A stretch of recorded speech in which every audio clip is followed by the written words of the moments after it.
de hoje do canal aí, vamos falar aí das últimas do São Paulo, que é amanhã. Estreia aí em 2025 pela Florida Cup Series Cup. Então não vamos perder tempo não. Vambora para o vídeo. A semana já começa com esse primeiro jogo contra o Cruzeiro, quarta-feira. O São Paulo deveria estrear no Paulistão contra a Inter de Limeira, mas viajou, pediu autorização à Federação Paulista. O jogo da Inter de Limeira caiu para o dia 10 de fevereiro. E a estreia para valer será no dia 20, segunda-feira da semana que vem, em Ribeirão Preto, contra o Botafogo. Bem, o Zubeldia, nessa entrevista coletiva, em que ele falou dos treinamentos, ele tocou também num ponto importante, né? Ele tem cobrado muito o elenco nos treinos físicos e com bola, dizendo: quer ganhar a Libertadores?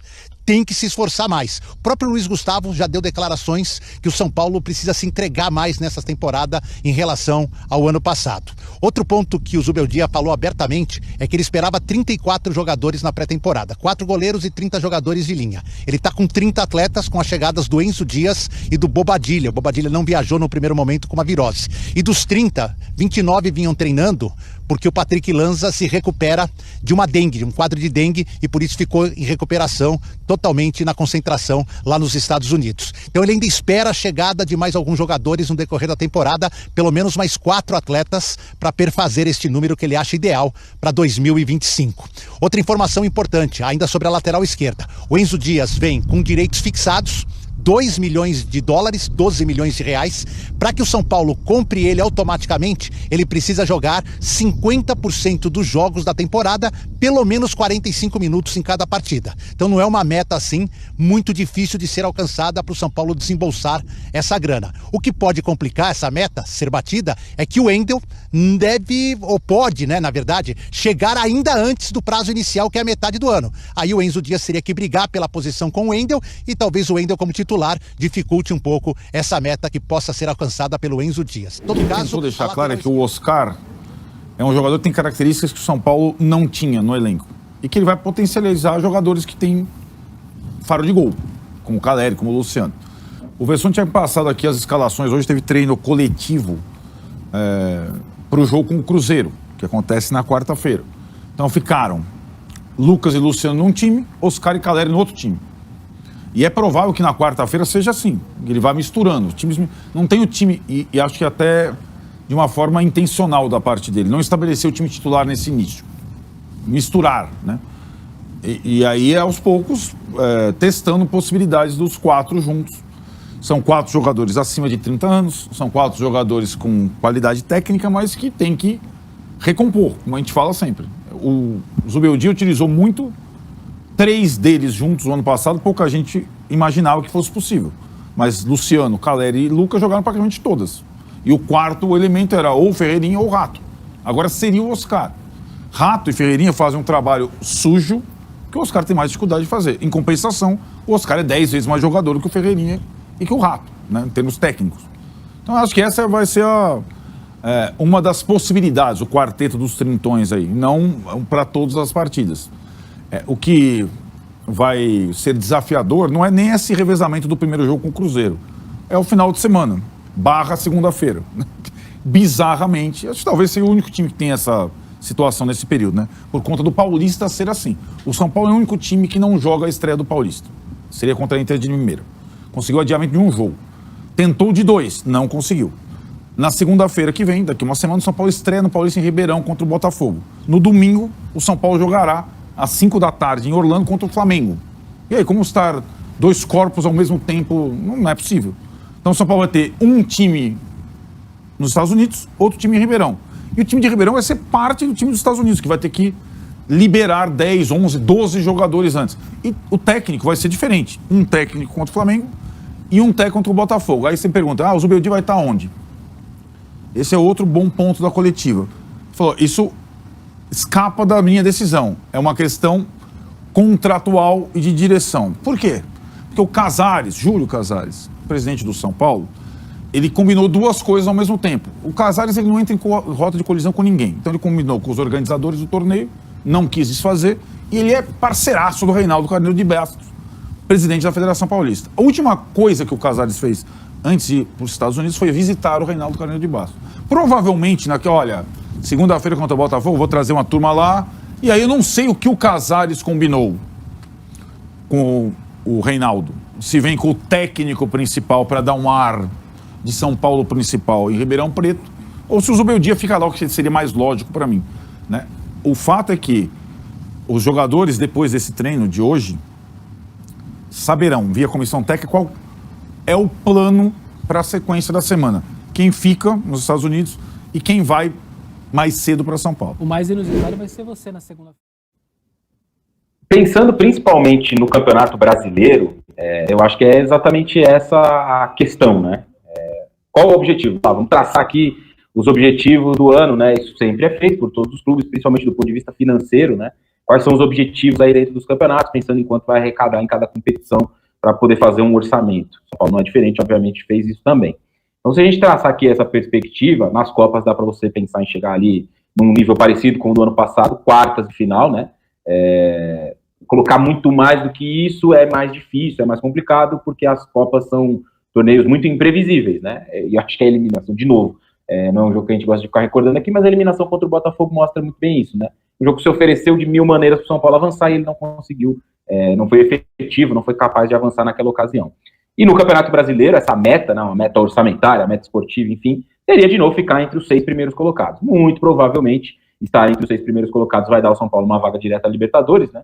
Pensando em título de Copa do Brasil, em título de Libertadores, onde os brasileiros de novo são favoritos. Então, acho que ficar entre os 6 primeiros e ficar entre os 4 primeiros pode ser uma segunda meta, né? Uma vez, Chacon, eu entrevistei o Marcelo Paes, lá no Band Esportes, que é um presidente muito bom, né? Hoje ele é CEO da SAF do Fortaleza, naquela época ele era presidente, e a gente estava conversando sobre exatamente essas questões, né? Era um começo de ano e tal, e eu perguntei para ele quais eram as metas do Fortaleza para esse ano, né? Ou para aquele ano, naquela ocasião. E ele me falou uma coisa que eu achei muito curiosa. Ele me disse o seguinte: a gente aqui trabalha com o mínimo aceitável e um segundo objetivo, mais ou menos isso, né? Então vamos lá, um exemplo, Campeonato Brasileiro. Mínimo aceitável, ficar entre os 4 primeiros colocados. Um objetivo a mais, ficar entre os 4, né? Mínimo aceitável, ficar entre os 6, um objetivo a mais, ficar entre os 4. Libertadores, o mínimo aceitável, chegar às quartas de final. Um objetivo a mais, chegar à decisão. Copa do Brasil, a mesma coisa. Então o São Paulo deveria trabalhar com essas bases e no Campeonato Brasileiro, obviamente que a meta, né, seria chegar a uma vaga na próxima Copa Libertadores. Já o presidente Júlio Casares querer ser o primeiro a dar a notícia de uma contratação, tirando a fotinha ao lado do jogador, antes de o clube informar. Antecipando ele próprio em suas redes pessoais, como aconteceu com o Oscar, aconteceu de novo com Enzo Dias. Quero ouvir vocês. A gente já falou disso, né? A gente falou um pouco sobre isso e, assim, não tem jeito, gente. O Casares, ele é assim, ele gosta de aparecer, ele gosta de ser o centro das atenções e é o jeitão dele. Eu acho que o Casares, ele tá utilizando esse tempo dele no São Paulo também para poder garantir a imagem dele para pós-São Paulo, né? Porque depois que ele não for mais presidente do São Paulo, ele vai ser um cara que foi presidente e vai continuar a vida dele. E acho que ele quer angariar um pouco mais essa coisa de ser uma figura constante em redes sociais, por isso que ele acaba tomando essas atitudes aí, os pés pelas mãos. E é isso, cara. Só que assim, ele fura o clube, enfraquece a comunicação, não que o São Paulo fosse ganhar muita coisa anunciando diretamente na sua rede social, mas porra, tem uma ordem, né? É uma hierarquia, né? Primeiro é do clube, depois os outros repercutem. Sabe? Se ele quer uma foto só dele com o cara, beleza, bota na rede dele. É direito dele. Mas furar, eu acho que isso daí é demais. Não sei se a comunicação acaba sendo incomodada com isso, porque os profissionais que comandam a comunicação de São Paulo não estão lá muito interessados em fazer um trabalho de qualidade, mas com certeza isso incomoda dentro do clube por achar que o São Paulo não está sendo a prioridade nesse sentido. A comunicação, né? Não sei, mas o marketing deveria se incomodar. Mas eu não sei se também se o marketing está aí muito engajado em fazer um trabalho, digamos, de peso, né? Enfim. O anúncio de um jogador e você dando pistas, né? Brincar com usar as redes sociais é um momento de capitalizar a audiência para o clube, pico de interesse, né? Então tem que ser tratado como uma estratégia mesmo, porque entende de comunicação. Os Casares, ele foi vice-presidente de comunicação da TV Record, é um homem que vem de comunicação, mas aí me parece que a vaidade fala mais alto mesmo. E vaidade ou interesse particular, foi isso que falou o Magno, Maurício. Ele está montando uma empresa, todo mundo sabe que ele está montando uma empresa com o Boninho, que saiu da Globo recentemente, Será que ele está querendo capitalizar a conta particular dele para quando ele sair do São Paulo, ele poder ter uma conta na rede social bombada? Né? Pode ser. Não sei, o fato é que deveria ser tratado como algo estratégico pelo clube e os canais institucionais do clube é que deveriam fazer isso e não o perfil pessoal do presidente, né? Não pega bem, não pega bem. Meus amigos, São Paulo aí a ponto de estrear na Series Cup, Florida Cup para mim. E vamos ver qual vai ser a escalação aí do Zuzu, né, que vai pegar o Cruzeiro e o Flamengo. O Cruzeiro lá, 1 milhão de reforços, né? Gabigol, Fabrício Bruno, Fagner e tudo mais. E o São Paulo com o Oscar e Enzo Dias, os dois possivelmente devem jogar. Outra novidade também que chegou para treinar foi o Badir. Então o São Paulo, né, se arrumando aos pouquinhos e ainda buscando aí o famoso lateral direito, torcendo pro Wendel resolver sua vida lá em Portugal. E saiu uma matéria que caso o Wendel venha, o São Paulo emprestaria o Patrick Lanza para ganhar experiência e tudo mais. Não acho uma má ideia não, mas isso tudo depende da vinda do Wendel. Com a nossa lateral direita, São Paulo ainda corre, né? Parece que agora o foco seguiu lateral do Valaduí, mas o cara deu, no último jogo parece que deu passe aí pra gol. Então assim, e não é barato. Então assim, eu acho que vai ter que ir com o que tem, né?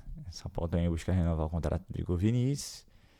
Dá uma parada, né? Por mais que o Zubu já queira mais 4 reforços, né? Um lateral direito, 2 atacantes e mais um atacante de lado e tudo mais. São Paulo não tem bala na agulha pra isso. São Paulo tem que respeitar as regras do FIDIC. E se vier mais um lateral direito, agradece e acabou. Por mais que São Paulo diga que está em busca de mais 2 jogadores, até o momento nenhum nome especulado aí, né? Então é isso, o São Paulo treinando, se preparando. Após o jogo do Cruzeiro saberemos aí quem vai ficar, quem vai voltar para São Paulo, porque tem o Campeonato Paulista que começa semana que vem para o Tricolor. E é isso, bem devagar. Talvez a única grande notícia, o Jagmonson Mendes aceitou a rescisão de contrato. O São Paulo tem que pagar o que deve, os atrasados, e aí as coisas ficam tudo certinhas. O São Paulo tá vendo como é que vai fazer essa transação. O cara ganha aí R$500 mil por mês, olha que beleza, uma boa economia. O cara que não jogou vai passar férias no São Paulo Futebol Clube na Barra Funda. São Paulo joga hoje também pela Copinha, tem ido muito bem, né? Os garotos têm se destacados aí, fica a expectativa que ao menos um deles possa explodir nesse período de 6 meses para o São Paulo fazer uma grande venda, porque a verdade é essa, não esperem que o cara vai ficar para o São Paulo ganhar títulos e tal, o Casares não tem como segurar, ainda mais porque precisa vender algo em torno de R$150 milhões esse ano, e aí precisa de uma grande venda, né?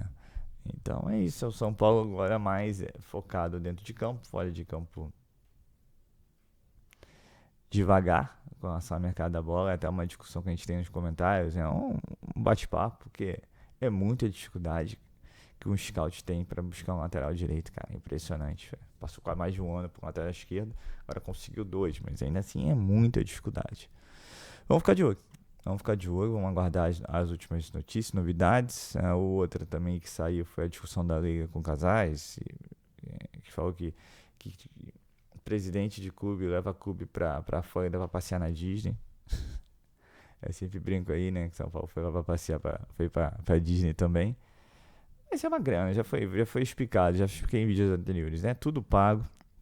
E o São Paulo ainda sai com R$3 milhões no bolso, então por que não, né? São Paulo precisa de qualquer dinheirinho, meu filho, essa é a verdade. Então é isso, gente, um vídeo mais curto, um vídeo mais breve, porque agora é acompanhar mesmo o dia a dia do São Paulo. E ainda, quem sabe aí, vem um lateral direito. Mas o Natanael tá indo pro Atlético Mineiro. O São Paulo volta a estaca 0. Então é isso, pessoal. Eu sou Marcelo Mazorra do canal Mazorra SPFC. Se você quer ficar ligado nas notícias, nas novidades do São Paulo Futebol Clube, não deixe de se inscrever no canal, ativar o sininho para notificações. Se puder nesse vídeo, como eu sempre peço, deixa aquele likezão, tá ok? Saudações e cores, uma ótima terça-feira a todos e valeu!